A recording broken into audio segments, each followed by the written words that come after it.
Hey Pete, what are you doing? I'm digging out, man. This winter's been insane, and you know it. Alberta Clipper after Alberta Clipper. Yeah, I feel like I just am living with my snow shovel. It's January 2024. Happy New Year, everyone. Welcome to this month's Cellar series description. Okay, so it is not a dry January for us around here. We tend to still drink, in this quiet, this maybe most quiet of months. And I'm kind of excited about that because, you want to know what? I don't have to live at the shop here with you and Mike and Fiddy. I love you both, or all of you, but it's nice to kind of just be at home and relaxing with family and friends and a nice bottle of wine. So here we go. We're doing 2 whites and 4 reds. That's kind of leaning into the colder months when we can enjoy kind of our red wines. So we're starting off in Italy. Well, I should say, it's $140, right around $140, a good value, with that 20% off, and you throw on some tax and all that jazz, but a good deal. Yeah, here we go. Italy, Germany, Sonoma County, Tuscany, Piedmont, and finishing up in Spain. So, starting off in Italy, this is Enrico Serafino. Enrico Serafino is a producer that's been around since 1898, and they are in the commune of Gavi. And Gavi, or Gavi de Gavi, is this very historic white wine style from Piedmont. Kind of this southeastern part of Piedmont, kind of leaning down near like Genoa and Milan, kind of in between those two, but it's not really over like kind of by Barolo and Barbaresco. It's kind of its own little island of winemaking. And the white grape Cortese is the style.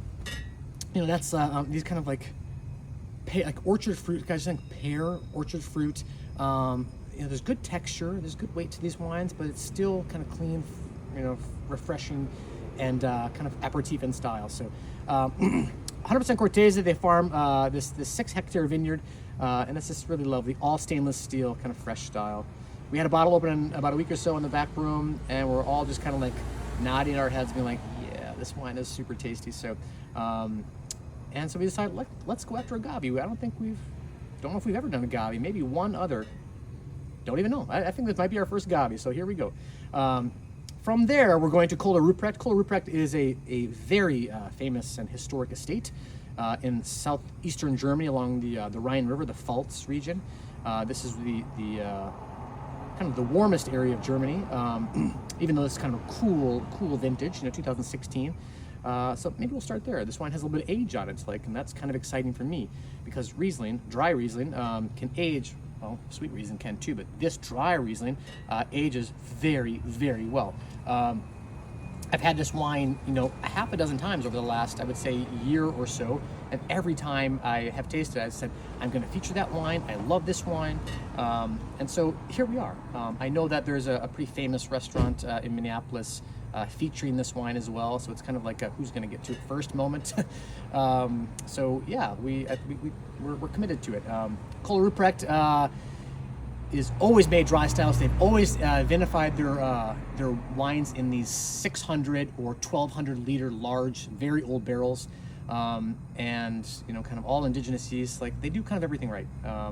And I really like their style of wine historically. So, especially with these kind of next level of Riesling. So, it is it's from the town of Kallstadt. It's from the Saumagen, which actually means pig's stomach. It's kind of interesting because the vineyard shape looks like a pig's stomach. It is Riesling, it's Spätlese, and it's Trocken. So totally dry, but very ripe fruit. So really concentrated expression here, grown on these amazing sandstone soils. Saumagen is a Grand Cru in a way. Like, it is a very, very important vineyard in this part of Germany. So it's just a great opportunity to revisit kind of my favorite grape. So moving on to one of my favorite winemakers, because I really just enjoy this man, this couple, even though I really have only met William. Their take on wine. They experiment a lot with great success. It's not like everything's this weird experimental wine, but like, they play around seemingly with lots of different grape varieties, lots of different sites, and they have amazing success with the wines because they are clean, expressive, and really fruit-driven in the best ways possible. They're not fruity. I don't find these wines like out of balance with that anyway. They have great finesse, but this is their Pinot Meunier, and this Pinot Meunier comes from the Russian River Valley from this vineyard called Hopkins Ranch. Clocks in at 12% alcohol. And like Pinot Meunier is very Pinot Noir-like. It just has maybe a little bit more of like a fruit style that is, like a bit, has a bit of kind of maybe like a rustic edge to it. So, yeah, it's a really nice kind of wine style for us to kind of feature. I love tasting Pinot Meuniers, but I don't have the opportunity to feature them very often. So, moving on to Tuscany, this is Boscarelli. Boscarelli has been making wines in Tuscany since the 1960s. They are farming like a 45-hectare plot, which is about 100 acres of vines. And this is a blend of Sangiovese and Mamolo, a grape variety that you don't really see that often. Mamolo, it's about 15% of the blend. And they are farming on these calcareous, sandy clay soils that, this is like classic Tuscany in a way. I find the wines to be having a little bit more weight than the wines that you might see from Chianti Classico, and maybe a little bit more finesse than the wines that you'll see in Montalcino, which is that kind of great village just to the west of Montepulciano, and kind of receives lots of kind of attention because of Brunello di Montalcino, kind of like that very blue chip wine style. So it's just that sweet spot in Tuscany for me in a lot of ways. So it's all stainless steel ferments, and then they age the wines in concrete. But ultimately, the expression of Sangiovese for me is pure, lively, energetic, and fresh.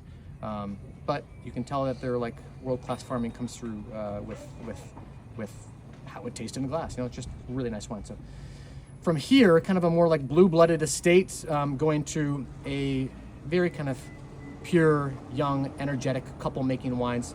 Granted, he's an 8th-generation farmer on the same property in Piedmont, in Asti.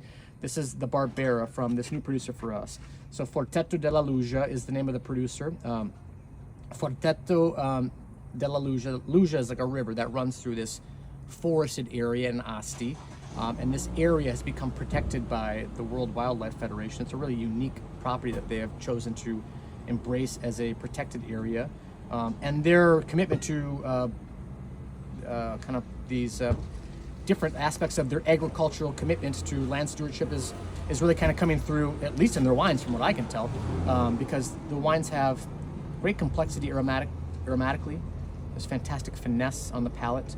It was my first time tasting this wine. I tasted it about 3 weeks ago, and I've been recommending it a lot to lots of different customers. It's a $25 Barbera on the shelf. We had many of these. They sell quite well. They're important for our shop. To get a new one that really kind of captivates us and kind of makes us think, gosh, this kind of tastes like a totally new wine style to me, was really, really exciting. So, the farm started in 1826. They've been farming since 1985 under this label. And it doesn't spend that much time in oak. It spends, just through March in old oak, and then they bottle it up really fresh. All about in oak farming, it's pretty good. I like it quite a bit. Marquez de Murrieta, kind of going back to a more prominent estate here. There's no doubt about it. This is a 2017 Reserva. And Marquez de Murrieta is in La Rioja Alta. And Rioja is divided into 3 different zones, essentially. And Alta, I'm not going to say it's the best zone, but somehow I feel like a lot of my favorite producers tend to farm in La Rioja Alta. Right along the Ebro River, they have this amazing old estate called the Ige estate. It really is one of the most important estates anywhere in Spain for Tempranillo production. So, it spends about 20 months in American oak barrels, kind of this size right here, like the classic, American oak barrels. It's concentrated. It is weighty. It is a warming style of wine. It is the biggest wine on the table without being too hefty or kind of awkward. This is you have a steak, you have roasted meats, you have kind of roasted root vegetables, anything real concentrated flavors. This is your guy. Marquez de Murrieta, really, really important estate. So, that is this month's Cellar series description. 6 wines that lean heavy red, but have some really compelling white wines for me that I'm excited to share with you guys. So, we're here for you. Don't forget about us. It's January, and I know everybody's like, let's take a break, but not us. Happy New Year to all of you, and you can pick this up starting this weekend, and let's make 2024 an amazing year for all of us with our wine exploration. Cheers.